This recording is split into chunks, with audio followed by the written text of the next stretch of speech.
Everyone, welcome back to your own channel focus only study. हम लोग fast track revision course continue कर रहे थे, जिसमें बीपीएससी ट्री 4 के लिए क्लास 9 का chapter 1 matter in our surroundings चल रहा था। 2 पार्ट हम लोगों ने कर चुका है, ये तीसरा पार्ट होने वाला है। ठीक है, इसमें हम लोग देखेंगे effect of change of temperature. ठीक है, मतलब तापमान के बदलाव का क्या प्रभाव पड़ता है। ठीक है, टेम्परेचर बढ़ाने से kinetic energy of molecules increase होता है। काइनेटिक एनर्जी बढ़ने से जो मॉलिक्यूल्स वाइब्रेट कर रहे हैं, मॉलिक्यूल्स जो है बहुत तेज़ी से वाइब्रेट करने लगते हैं, और क्या होता है, एनर्जी जो है, जो हीट के थ्रू हमें मिल रहा है, वो जो है मॉलिक्यूल्स के बीच में जो फोर्स ऑफ अट्रैक्शन है उसको ओवरकम कर देता है। ठीक है, और उससे क्या होता है, ये पार्टिकल्स जो है अपना फिक्स पोजीशन छोड़ देते हैं और वो और ज़्यादा फ्रीली मूव करने लगते हैं, राइट। जिससे क्या होता है, मूव करते करते फोर्स ऑफ अट्रैक्शन जो है वो वीकर और वीकर हो जाता है, और क्या होता है, एक ऐसा स्टेज रीच होता है, पहुंच जाता है, जहाँ पे सॉलिड पूरी तरह से मेल्ट कर जाते हैं। What is melting point? Question होता है कि मेल्टिंग पॉइंट क्या है। तो मेल्टिंग पॉइंट वो टेम्परेचर होता है जिस पे कि एक सॉलिड जो है वो लिक्विड में परिवर्तित हो जाता है एट एटमॉस्फेरिक प्रेशर। ठीक है, वायुमंडल के प्रेशर पे जो है, जिस तापमान पे एक कोई भी सॉलिड जो है वो लिक्विड में पिघल जाए, उसको कहते हैं मेल्टिंग पॉइंट। ठीक है, अब मेल्टिंग पॉइंट जो होता है वो directly proportional to IMF, that is intermolecular force of attraction होता है। इसका ये मतलब हुआ कि जितना हाई मेल्टिंग पॉइंट होगा उतना ही मॉलिक्यूल्स के बीच में strongest intermolecular force of attraction होगा, यानी उतना मॉलिक्यूल्स जो है टाइटली पैक्ड होता है। स्वाभाविक है, सॉलिड का मेल्टिंग पॉइंट ज़्यादा होता है तो वो जो होते हैं मॉलिक्यूल्स, उसमें फोर्स ऑफ अट्रैक्शन भी हाईएस्ट होता है, मतलब बहुत ही टाइटली पैक्ड होता है। उसी तरह गैस का मेल्टिंग पॉइंट कम होता है तो उसमें जो है फोर्स ऑफ अट्रैक्शन नेग्लिजिबल होता है, राइट। अब ये एक फैक्ट है जिसको याद करना है कि मेल्टिंग पॉइंट ऑफ आइस जो है वो 273.16 केल्विन होता है। ठीक है, अब यहाँ पे एक टर्म आता है लेटेंट हीट ऑफ फ्यूजन। इस टर्म को समझने से पहले हमें लेटेंट और फ्यूजन, इस दोनों टर्म का मतलब समझना होगा। लेटेंट का मतलब होता है हिडन, छुपा हुआ। ठीक है, और फ्यूजन का मतलब होता है मेल्टिंग। ठीक है, तो लेटेंट हीट ऑफ फ्यूजन ये क्या है? ये बेसिकली एक टर्म है जो कि रिलेटेड है मेल्टिंग पॉइंट से। ठीक है, जब भी फ्यूजन वर्ड आए तो ये क्या है, मेल्टिंग पॉइंट से रिलेटेड होता है। इसको कैसे हम डिफाइन करेंगे? Amount of heat required to change 1 kg of solid into liquid at atmospheric pressure at melting point. 1 kg कोई भी सॉलिड, मान लो हम आइस लेते हैं, तो 1 kg आइस को जो लिक्विड में बदलने में जितना हीट की ज़रूरत होगी एटमॉस्फेरिक प्रेशर पे, उसके मेल्टिंग पॉइंट पे, उसी को लेटेंट हीट ऑफ फ्यूजन कहते हैं। ठीक है, यहाँ पे एक क्वेश्चन ये बनता है कि when a solid melts its temperature remains the same, where does the heat go? मतलब जब कोई भी सॉलिड, मान लो आइस है, वो पिघलता है, तब उसका टेम्परेचर जो है, अगर हम उसको मेज़र करते हैं तो वो सेम ही रहता है। तो जो हीट हम लोग दे रहे हैं उस आइस को या सॉलिड को पिघलने के लिए, वो कहाँ गया? तो इसका आंसर है कि जब हम हीट देते हैं, हीट सप्लाई करते हैं, तो मेल्टिंग पॉइंट तक तो वो हीट जो है उसको मेल्ट कर रहा है, लेकिन मेल्टिंग पॉइंट के बाद टेम्परेचर जो है सिस्टम का वो चेंज बिल्कुल नहीं होता है।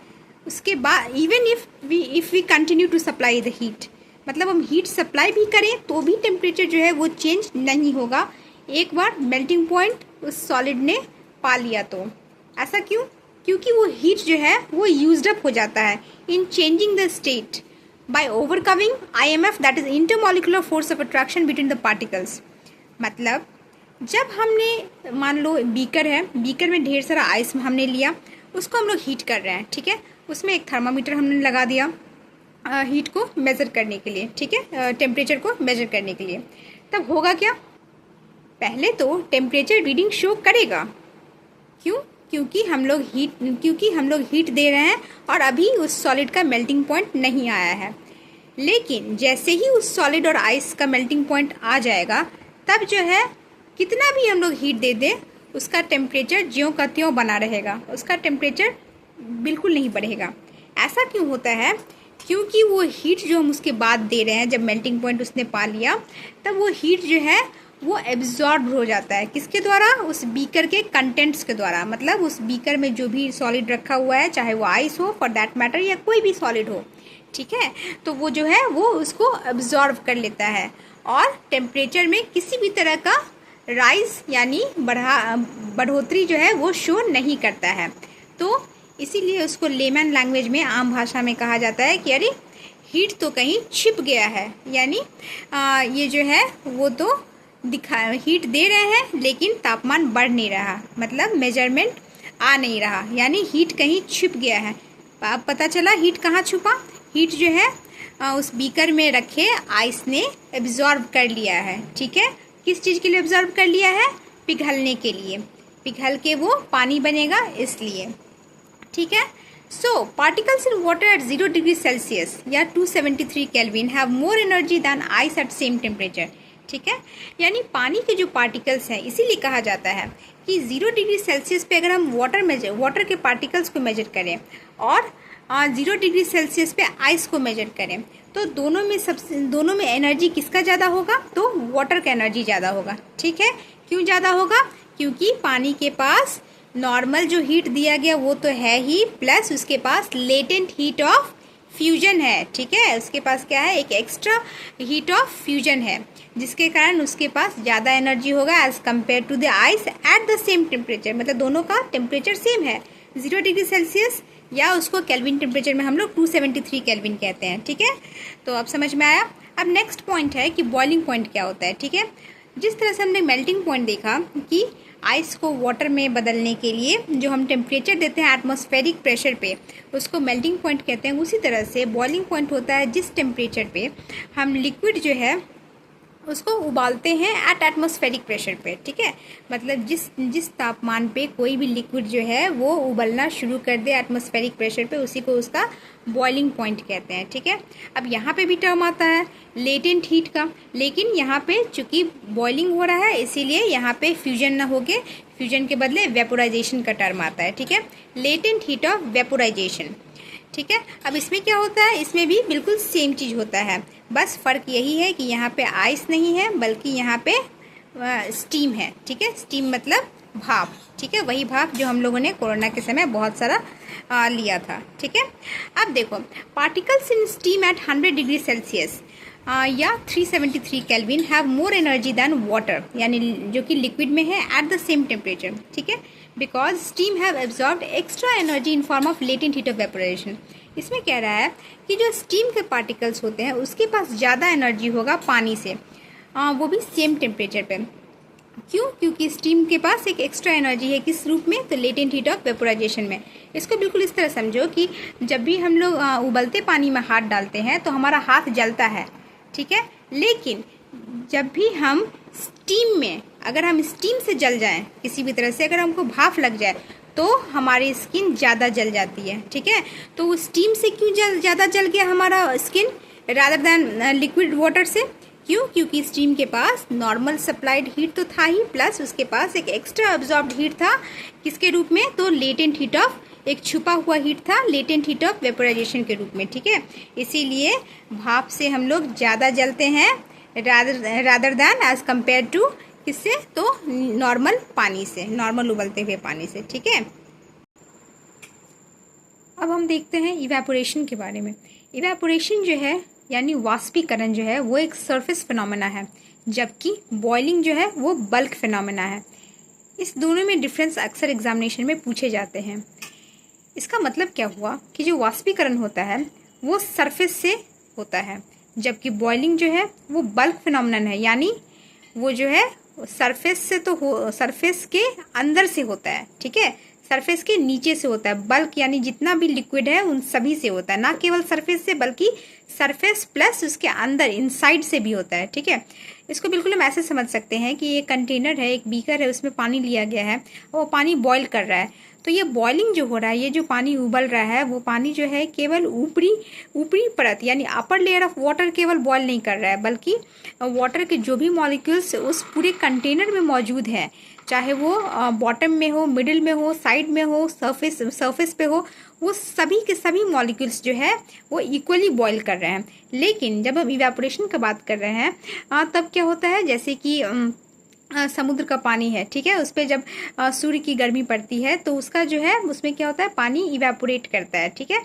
या कोई बर्तन में पानी हम ले लें और उसको हम धूप में रख दें तो क्या होता है, उसमें पानी जो है धीरे धीरे इवेपोरेट करके वो पानी गायब हो जाता है, सूख जाता है, ठीक है। तो वो क्या होता है कि वो पानी जो है वो सरफेस से जो है सरफेस पे जो मॉलिक्यूल्स है वो क्या होता है, वो काइनेटिक एनर्जी गेन करता है और उससे जो है वो फटाफट क्या होता है, वो इवेपोरेट करता है, ठीक है। इसका डिटेल हम और आगे में पढ़ेंगे। नेक्स्ट है effect of change of pressure, ठीक है। प्रेशर का अगर हम परिवर्तन करें तो उसका क्या कोई प्रभाव होता है चेंज ऑफ स्टेट्स पे। जैसे कि हमने साइड में भी डायग्राम देख रहे हैं इंटर कन्वर्जन ऑफ स्टेट्स का, ठीक है। 3 स्टेट्स हमने देखा था, सॉलिड, लिक्विड एंड गैस, ठीक है। यहाँ पे हम देख रहे हैं कि तीनों स्टेट जो है आपस में इंटर कन्वर्जेबल है कि नहीं। मतलब कि सॉलिड लिक्विड में बदल सकता है, वाइस वर्सा, लिक्विड सॉलिड में बदल सकता है। उसी तरह लिक्विड गैस में बदल सकता है, वाइस वर्सा, गैस सॉलिड में बदल सकता है एंड वाइस वर्सा, ठीक है।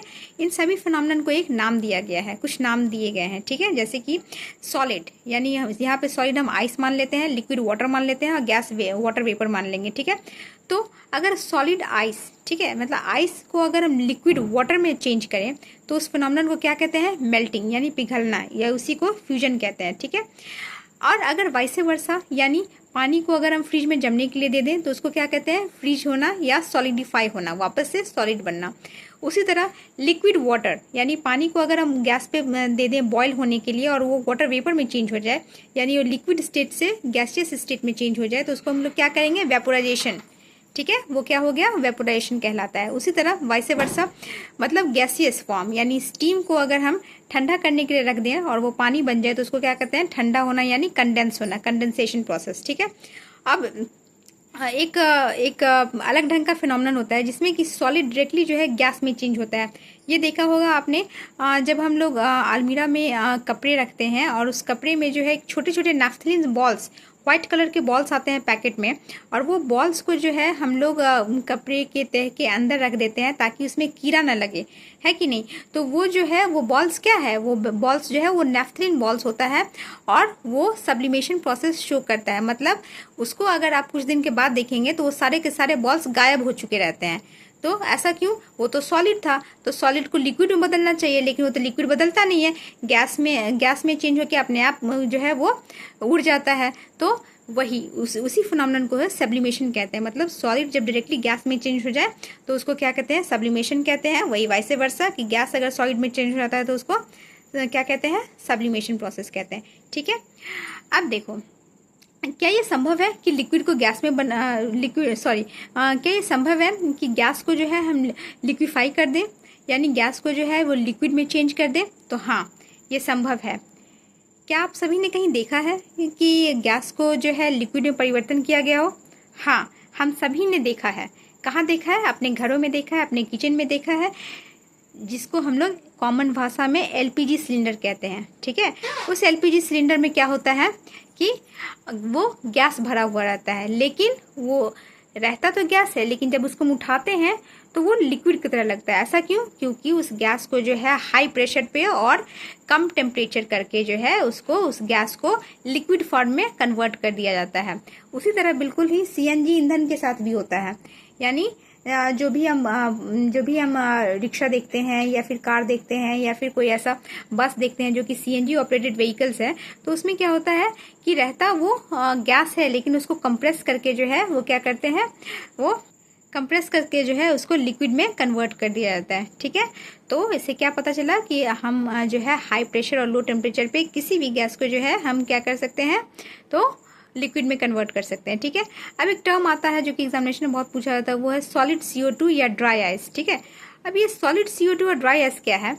तो ये एक बेसिकली एक सब्सटेंस है जिसमें कि क्या होता है कि कार्बन डाइऑक्साइड, ठीक है, कार्बन डाइऑक्साइड तो वैसे तो गैस फॉर्म में कॉमनली पाया जाता है, लेकिन इसमें क्या होता है कि सॉलिड फॉर्म को डायरेक्टली गैसियस फॉर्म में जो है हाई प्रेशर में करके एक एटमॉस्फेरिक 1 atm प्रेशर डाल के जो है डायरेक्टली कन्वर्ट कर दिया जाता है, ठीक है।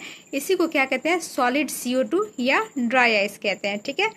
इसका भी जो है डेली यूज़ में, डेली लाइफ में, डेली फिनोमेनन में जो है काफ़ी ज़्यादा यूजेस देखने को मिलता है। ठीक है, तो बस ये याद रखना है कि ड्राई आइस अगर पूछेगा तो व्हाट इज़ ड्राई आइस, तो dry ice is nothing but it is a solid CO2। ठीक है, सॉलिड CO2 मतलब एक ऐसा सब्सटेंस जिसमें कि सॉलिड जो है डायरेक्टली गैशियस CO2 में चेंज हो जा रहा है without passing the liquid state. ठीक है, इसमें जो है बीच में लिक्विड स्टेट पास नहीं कर रहा है। ये बेसिकली एक सब्लिमेशन का भी एग्जांपल हो सकता है जिसमें कि सॉलिड जो है डायरेक्टली गैस फॉर्म में चेंज हो रहा है। ठीक है, नेक्स्ट अगर हम बात करें इवेपोरेशन का,